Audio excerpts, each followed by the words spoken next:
Di Le Mans, Prancis pada 23 Juni tahun 91, sekitar pukul 12 siang pada saat balapan ke-59 dari 24 jam of Le Mans saat mobil unggulan nomor 1 yaitu Sauber Mercedes C11 masuk ke jalur pit dengan masalah besar bracket alternator yang patah dan putusnya belt water pump menyebabkan mobil-mobil ini harus retired.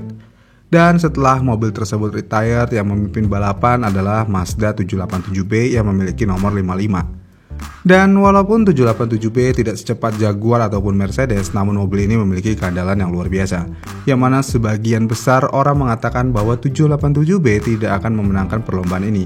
Tetapi pada akhir acara itu membuktikan sebaliknya, karena pada akhirnya mobil tersebut melintasi garis finish untuk pertama kalinya dan meraih kemenangan bersejarah bagi Mazda dan Jepang sebagai produsen Jepang pertama yang memenangkan 24 jam of Le Mans.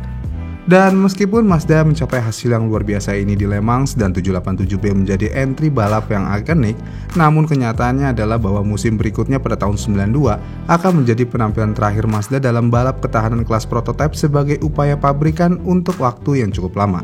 Kenapa begitu? Ya karena ada perubahan regulasi yang membuat Mazda 787B bermesin rotari tidak bisa mengikuti balapan ini. Dengan kondisi tersebut, akhirnya Mazda absen dari kejuaraan tersebut sampai tahun 2014. Dan akhirnya pada tahun 2014, Mazda Speed memasuki kejuaraan IMSA dengan dua entry LMP2 pelanggan mereka yang bernama Lola B12. Dan setelah itu, Mazda langsung berinvestasi dalam proyek baru bernama Daytona Prototype International atau DPI.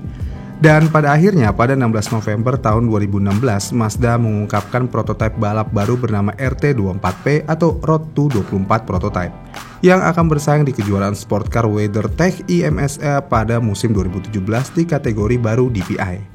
Dan RT24P tidak akan balapan di 24 jam of Le Mans seperti entry Mazda masa lalu yaitu 787B. Jadi spesifikasi mobil ini cukup berbeda dengan spesifikasi Le Mans, yang mana Mazda bekerjasama dengan Multimatic Motorsport dan mobil ini dibangun berdasarkan sasis LMP2 Riley Multimatic Mark 30 dengan mesin turbocharger 2,0 liter inline 4. Dengan beberapa tahun pengembangan yang singkat, akhirnya pada tahun 2017 operasi balap Mazda dijalankan oleh tim Amerika Speed Source yang dipasarkan sebagai Mazda Motorsport. Dalam kompetisi tersebut ada dua prototipe yang mewakili merek Mazda. Namun sayangnya debut mereka di Rolex 24 tidak memuaskan, yang mana mobil bernomor 55 retired dari posisi kelima secara keseluruhan hanya beberapa jam sebelum balapan berakhir.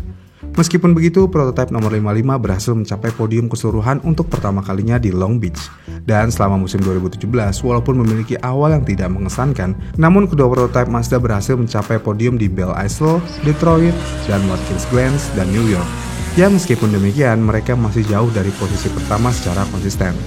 Kemudian pada tahun 2018, Mazda mengalami perubahan besar secara tim, beralih dari kemitraan dengan Speed Source ke tim Yost.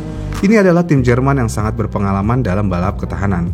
Dan setelah kerjasama itu berlangsung, meskipun ada upgrade dalam mobil ini, namun hasilnya pada tahun 2018 tidak begitu memuaskan karena kendala keandalan dan sedikit keberuntungan. Yang mana tim Yost Mazda meraih 3 podium sepanjang musim, tetapi kecepatan mereka tidak sebanding dengan tim Cadillac ataupun Acura. Kemudian pada tahun 2019, Mazda ingin melakukan hal yang lebih serius dan menarik, yang mana akhirnya Mazda memperlihatkan upgrade yang signifikan, yang mana pada musim 2019, Mazda berhasil mengantongi 8 podium sepanjang musim dengan pembalap seperti Harry Tricknell, Ryan Hunter-Reay, Oliver Jarvis, dan Theo Berard. Dengan hasil yang positif, bisa disimpulkan di musim 2019, Mazda DPI meraih kesuksesan yang baik. Kemudian di kompetisi Watkins Glen 6 jam, Mazda langsung meraih kemenangan pertamanya. Dan gak di situ aja, karena di Canadian Tire Motorsport Park, Mazda juga langsung meraih kemenangan kedua mereka. Dan di Road America, mereka meraih kemenangan ketiga dan finish di posisi kelima dan keenam secara keseluruhan di kejuaraan. Yang pada akhirnya musim 2019 menjadi perbaikan besar bagi prototipe Mazda DPI dalam hal daya saing dan hasil balapan di kejuaraan WeatherTech IMSA. Kemudian di antara balapan di Watkins Glen dan Road America di mana mereka memenangkan 3 acara berturut-turut, pertanyaannya masih tetap, apakah tim Mazda Yost dapat melanjutkan performa ini dan mungkin menjadi lebih baik di musim 2020? Awalnya Direktur Motorsport Mazda yaitu Nelson Cosgrove berbicara tentang peluang mereka untuk meraih kejuaraan di 2020 dalam wawancara. Ketika dia menyebutkan bahwa musim pertama program ini jelas merupakan tahun pembelajaran, sementara tahun lalu program ini belajar bagaimana menjadi pemenang balapan. 2020 adalah tahun di mana Mazda Tim Yost bersaing untuk kejuaraan IMSA. Kemudian ketika Mazda memasuki musim 2020 dengan peluang yang lebih besar untuk meraih kejuaraan, Mazda membawa dua mobil yang sama seperti musim lalu dengan susunan pembalap yang sangat mirip. Namun Mazda kali ini membawa sponsor baru yaitu Idemitsu, yang berarti akan ada perubahan desain untuk mobil nomor 77. Namun walaupun semua terlihat sama kecuali sponsor, tapi ada perubahan yang terjadi di dalam tim, yang mana kontrak antara Mazda dan Yost Racing resmi berakhir. Dengan demikian, Multimatic Motorsport akan mengambil alih operasi menjalankan entry Mazda setelah Mazda dan Yost berpisah. Dan meskipun kemitraan dengan tim Yost berakhir, merek Jepang masih memiliki peluang besar untuk meraih kejuaraan IMSA dengan Multimatic Motorsport yang memimpin operasi ini. Kemudian setelah acara pertama musim 2020 di Rolex 24, di mana Mazda menjalani balapan terakhir bersama tim Yost, berhasil meraih podium dengan mobil nomor 77. Dan sayangnya musim ini terganggu oleh pandemi COVID-19 dan tidak akan dilanjutkan hingga bulan Juli. Yang mana balapan berikutnya baru diadakan pada 4 Juli di Daytona International Speedway. Di balapan pertama ini sangat sempurna untuk entry Mazda yang dijalankan oleh Multimatic, yang mana mobil nomor 55 yang dikemudikan oleh Harry Ticknell dan Jonathan Bomarito berakhir posisi pertama sedangkan mobil lainnya finish di posisi kedua. Ini adalah hasil yang sangat dibutuhkan oleh Mazda jika mereka ingin memenangkan kejuaraan kelas DPI. Dan sepanjang musim 2020, Mazda meraih hasil yang sangat konsisten, yang mana kedua mobil tidak pernah gagal finish dan selalu finish di 7 besar setiap acara. Kemudian ketika menuju final di Sebring, ini adalah sebuah peluang terbaik Mazda untuk meraih kejuaraan dengan entry DPI. Dengan mengetahui ini adalah peluang terakhir untuk meraih kejuaraan, akhirnya kedua mobil Mazda DPI sangat kompetitif sepanjang acara 12 jam tersebut, yang mana mobil nomor 55 memiliki peluang terbaik untuk meraih kejuaraan, dan akhirnya finish dan berhasil memenangkan 12 jam Sebring, dan ini merupakan prestasi besar untuk kru DPI tersebut. Selain mobil nomor 55, mobil kedua Mazda pun juga berhasil finish di podium, menempati posisi ketiga. Namun sayangnya hasil tersebut tidak cukup untuk memenangkan kejuaraan. Kenapa? Ya karena Acura nomor 7 berhasil meraih kejuaraan meskipun finish di posisi ke-8. Kenapa bisa? Ya karena Acura berhasil memenangkan serangkaian kemenangan dari Road America hingga Canadian Tire Motorsport Park. Dengan kondisi tersebut, sayangnya mobil nomor 55 Mazda hanya finish 5 poin di belakang Acura nomor 7 yang memenangkan kejuaraan. Tipis banget di musim 2020. Kemudian ketika masuk musim 2021, Mazda Motorsport memutuskan untuk hanya membawa satu entry, yaitu mobil dengan nomor 55, yang berarti mobil nomor 77 tidak ikut serta pada musim 2021. Dan pada balapan pertama musim tersebut di Rolex 24 di Daytona, mobil nomor 55 lolos kualifikasi di posisi kedua dan finish di posisi ketiga. Dari situ segalanya menjadi lebih baik untuk kru Mazda. Namun setelah Daytona, Mazda membuat pengumuman penting untuk masa depan mereka dalam balap ketahanan, yang mana mereka mengkonfirmasi bahwa setelah 2021, Mazda akan mundur dari kejuaraan IMA WeatherTech Sport Car dan balap ketahanan kelas prototipe secara keseluruhan. Kenapa ini dilakukan Mazda?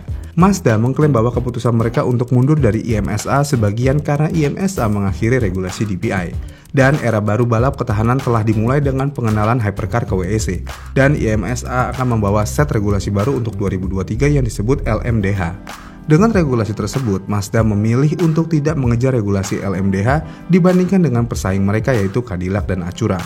Dan untuk musim 2023, BMW dan Porsche akhirnya bergabung. Dan mengetahui bahwa ini akan menjadi musim terakhir Mazda di kategori prototipe IMSA, entry Mazda Multimatic langsung menunjukkan kinerja terbaik mereka sepanjang sejarah regulasi DPI.